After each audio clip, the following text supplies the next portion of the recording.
Kita ke Ambon, saudara. Petugas gabungan di Ambon, Maluku menggelar operasi penyakit masyarakat atau PEKAT. Petugas menyisir sejumlah penginapan dan juga menemukan puluhan pasangan bukan suami istri. Operasi penyakit masyarakat atau PEKAT digelar petugas gabungan Pemkot Ambon dan TNI Polri. Operasi kali ini digelar sejak 27 Desember 2025 dan berlangsung selama 3 hari.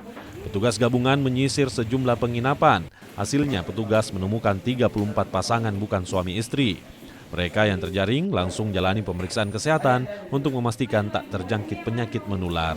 Meningkatnya penyakit menular di Kota Ambon ini, dan yang kedua untuk menjaga ketertiban dan ketentraman masyarakat, perlindungan masyarakat mengakhiri akhir tahun ini.